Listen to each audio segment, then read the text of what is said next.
Okay, Numbers 23. What hath God wrought? In Genesis 12, God promised Abraham, I will make you a great nation, and I will bless those who bless you, and the ones who curse you I will curse. That covenant is of perpetual obligation, and throughout the scriptures, those who fought against Israel, the nation that came from Abraham, found themselves fighting directly against God. This was frequently demonstrated during Israel's exodus and subsequent journey to the Promised Land. Not only did God intervene to destroy Egypt by oppressing his people, but then as Israel subsequently traveled across the wilderness, God destroyed every nation that rose up against them. The Moabites and the Midianites saw this and decided to take a different tact and attempt to defeat them. Gathering a large sum of money, they sent Balak to the prophet named Balaam to hire him to place a curse on Israel, promising him great financial rewards if he would do so. When Balaam attempted to curse Israel, God directly intervened and told him to pronounce a blessing on them instead. As part of the blessing, Balaam prophesied that not only would Israel be protected and prospered by God, but the nations would marvel at her and say, What hath thou wrought? Numbers 23:23. Interestingly, this Bible phrase became a significant part of American scientific and technological history.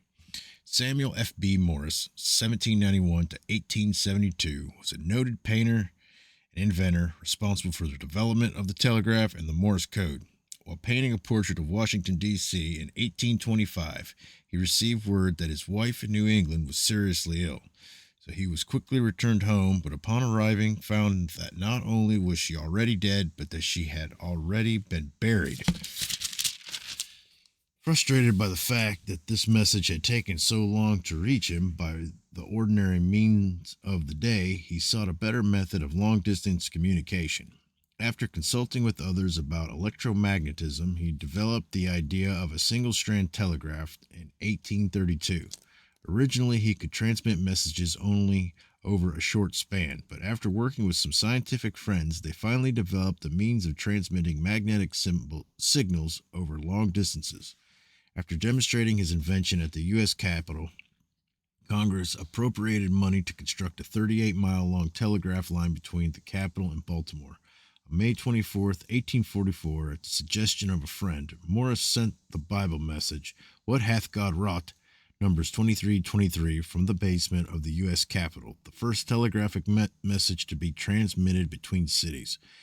Concerning the selection of the particular Bible verse, Morris explained, Nothing could have been more appropriate than this devout exclamation at such an event, when an invention which creates such wonder, and about which there has been so much skepticism, is taken from the land of visions and becomes reality.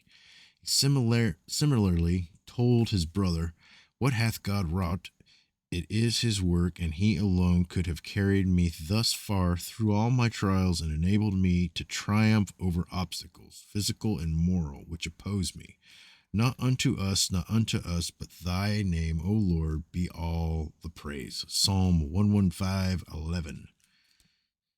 Years later, looking back over the invention of the telegraph, Morris reaffirmed, if not a sparrow falls to the ground without a definite purpose in the plans of infinite wisdom, Matthew 10:29, can the creation of the instrumentality so vitally affecting the interests of the whole human race have an origin less humble than the Father of every good and perfect gift, James 1:17.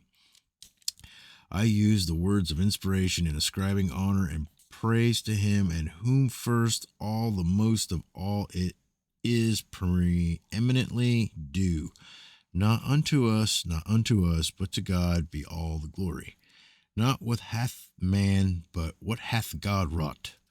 Morris's discovery, which has acknowledged a coming directly from God, revolutionized communication. He believed that Numbers 23:23 was a fitting characterization of the societal impact resulting from this momentous innovation.